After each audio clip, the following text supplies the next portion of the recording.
consists of three masses m1, m2, m3 connected by a string passing over a pulley.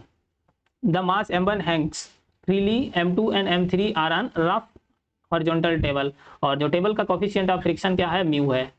The pulley is कैसी है, friction less है, मतलब पुली में कोई भी फ्रिक्शन नहीं है और नेग्लिजिबल मास है, मास लेस पुली है. The downward acceleration of the m1, हमें m1 का डाउनवर्ड एक्सीलरेशन बताना है और कहा गया है कि m1, m2 और m3 की जो मास है वो m के इक्वल है, मतलब तीनों का मास इक्वल है. ये डायग्राम दे रखा है हमको. तो अगर हम यहाँ पर बात करते हैं, हमें एक्सीलरेशन बताना है, तो हम क्या करते हैं, पूरे सिस्टम का एक्सीलरेशन डाउनवर्ड मान लेते हैं. डाउनवर्ड एक्सीलरेशन होगा यहाँ से, अगर हम इसके लिए लिखते हैं तो यहाँ से इस पर क्या लगेगा, डाउनवर्ड m1g.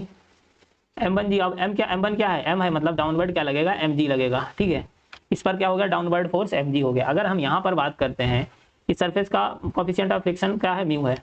इस पर नॉर्मल, इसको मान लिया कि इस पर नॉर्मल क्या लग रहा है, n1, और इस पर नॉर्मल n2 लग रहा है. तो इसका नॉर्मल कितना लगेगा, m2g लगेगा. अब यहाँ पर नॉर्मल क्या लगेगा, m2g, और m2 की वैल्यू क्या है, m, मतलब यहाँ पर भी नॉर्मल क्या लगेगा, mg. n1 की वैल्यू किसके इक्वल हो गई, n1 इक्वल टू हो गया हमारे पास, n1 क्या हो गया, mg के बराबर. तो यहाँ से हम यहाँ पे लिख ले रहे हैं n1 इक्वल टू क्या आ गया, mg.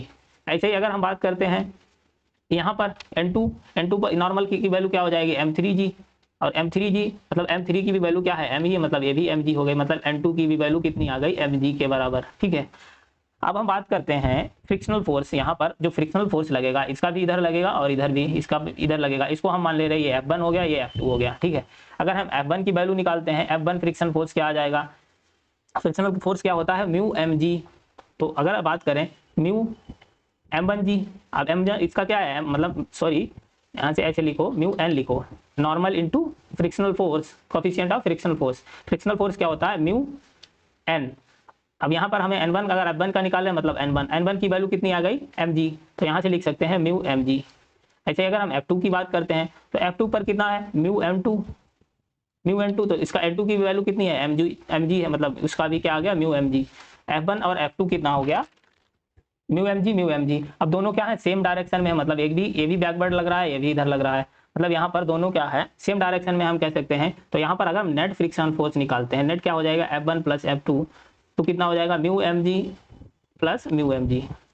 तो आ जाएगा 2 म्यू mg. ये आ गया मेरे पास. अब यहाँ पर बात करते हैं, ये डाउनवर्ड क्या लग रहा है, mg, और हमें क्या बताना है, एक्सीलरेशन, डाउनवर्ड एक्सीलरेशन बताना है, मतलब डाउनवर्ड को पॉजिटिव मान लेना है. तो एक्सीलरेशन क्या होता है, net force divided by total mass. Net force divided by total mass. तो नेट फोर्स क्या आ गया हमारे पास, mg minus 2 mu mg divided by total mass क्या है, 3 बॉडी है, तीनों इक्वल मास की है, मतलब mm, तो क्या हो जाएगा 3m. तो नेट मास 3m हो गया. अब क्या करते हैं, mg को कॉमन ले लेते हैं, हम mg को क्या ले लेते हैं, कॉमन. mg आ जाएगा बाहर, mg इधर क्या बचेगा, 1 minus 2 mu divided by 3m. m से m कैंसिल हो गया, तो हमारे पास जो एक्सीलरेशन की वैल्यू आ गई वो कितनी आ गई, g 1 minus 2 mu divided by 3. तो यही मेरा आंसर हो जाएगा. यहाँ से देख लो कौन सा ऑप्शन करेक्ट है, g 1 minus 2 mu divided by 3, मतलब थर्ड ऑप्शन करेक्ट हो जाएगा. तो इसका आंसर ये हो गया. Okay, thank you for watching. Please channel को सब्सक्राइब कर लेना.